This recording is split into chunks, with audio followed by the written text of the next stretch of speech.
Have you ever had a moment when you suddenly realized no one is coming? Not in a dramatic movie kind of way, you know, those survival movies where a plane crashes somewhere in the snow or deep in the wilderness and the hero wakes up and slowly realizes they are the only one alive. No radio, no rescue team, no one coming over the hill, just silence. Real life can feel like that sometimes. Sometimes the person who promised they would stand by you simply doesn't. Sometimes the relationship that was supposed to cover you disappears.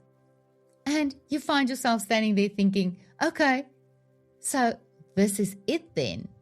No cavalry, no rescue helicopter, no one stepping in to redeem the situation. And if we are honest, that moment can feel incredibly unsettling. Because most of us grow up believing that when things fall apart, someone will show up. A partner, a parent, a friend, a mentor. Someone who will say, don't worry, I've got you. But what happens when no one does?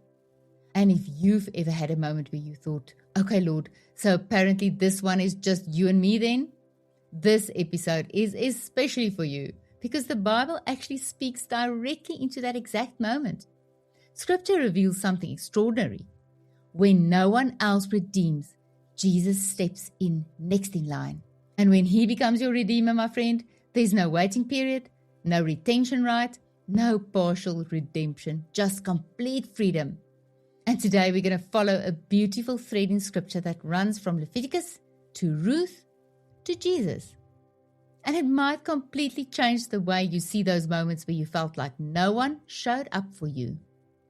And on that note, let me welcome you into the Jewels for Jesus podcast, where we take faith seriously, but we don't take ourselves too seriously.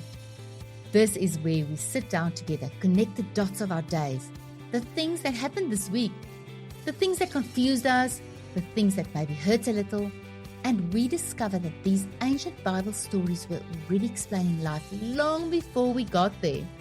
Because apparently, God has been writing about lost property, redemption rights, and people stepping in to restore what was lost for thousands of years. Which, if you think about it, is basically the legal version of someone coming to rescue the situation.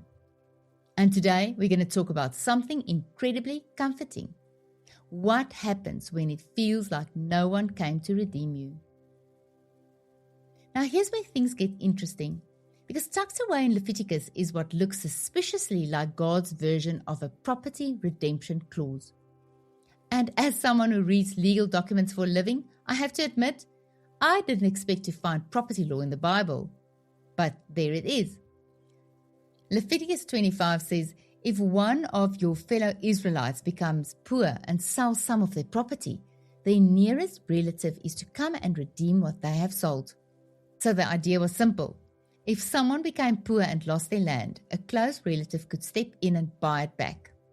That person was called a guardian redeemer. And I don't know about you, but the moment you hear that phrase, guardian redeemer, don't you immediately like that person? Don't your shoulders drop just a little? It almost sounds cozy, like someone who shows up, rolls up their sleeves and quietly says, don't worry, I'll take care of it all. So in the Bible, the role of the guardian redeemer was to step in and restore what had been lost. Now listen, that was the best case scenario. Someone steps in, the situation gets redeemed, and the story turns around. But the law also recognized something very realistic about life. Sometimes no relative steps in. Sometimes the person who could redeem the situation simply doesn't. And that's where the law provided another possibility. If later on the person who lost their property suddenly prospers and gains the means, they could calculate the value and redeem the property themselves. In other words, if life turned around financially, you could eventually buy your inheritance back. But then the passage raises a very honest question. What if neither of those things happen? What if there's no relative able or willing to redeem you? And you yourself never acquired the means to redeem what you have lost? Then the property remains with the buyer. The inheritance is gone. And that raises a question every human heart understands. What happens when no one steps in to redeem what you have lost?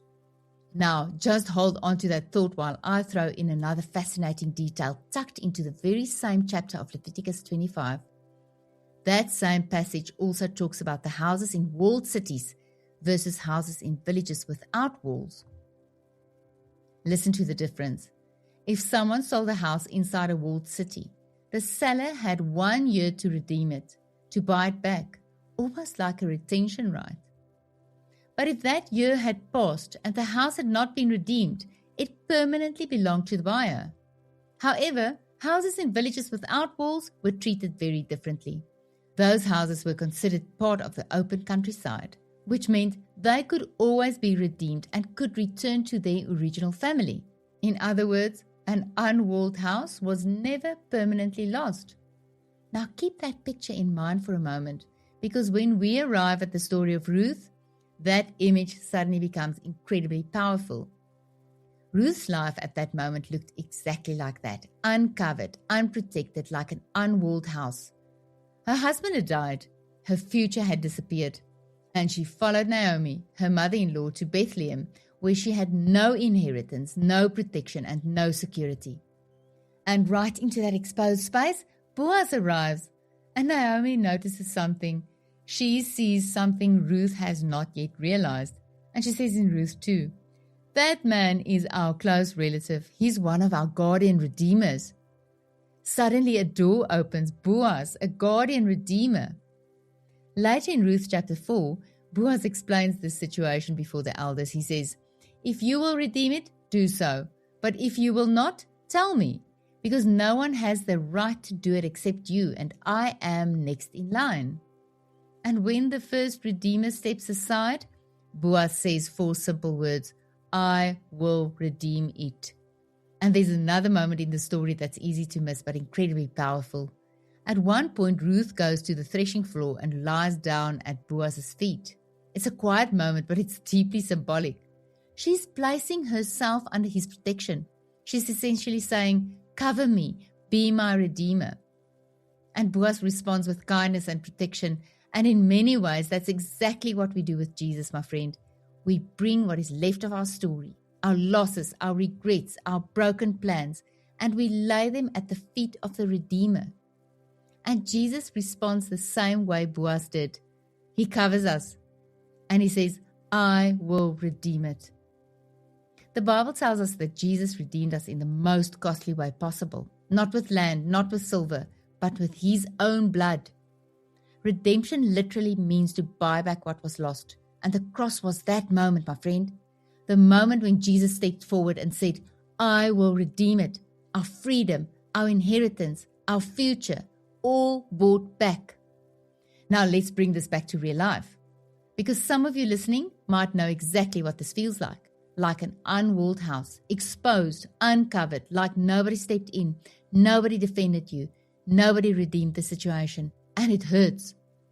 But my friend, Scripture reveals something remarkable. When the first Redeemer steps aside or simply doesn't exist, Jesus is next in line. And when he redeems, there's no waiting period, just freedom. So my friend, maybe you needed this reminder today, because I know I did. Somewhere in the middle of reading this passage today, I realized something that shifted my perspective. I'm not stuck. I'm not exposed. I am not lost and all alone in this world. I have already been redeemed by the greatest and most loving guardian redeemer of all, Jesus. And sometimes the freedom Jesus gives us just needs a moment to sink in. And if while you were listening, someone's face quietly came to mind, someone who might be feeling like no one showed up for them, come on, show up for them. Share this episode with them. It might be exactly the reminder that they need today. And oh, by the way, if you ever see me sitting somewhere writing out or quietly deleting a redemption clause in a contract with a smile, just remember this episode, because somewhere between Leviticus and Ruth, I realized something. There is already a far better redemption clause written over my life, and it doesn't depend on me. This is Jules, and I'm for Jesus, and I can't wait to welcome you back in when you step into the next episode. There's always more of the story to redeem.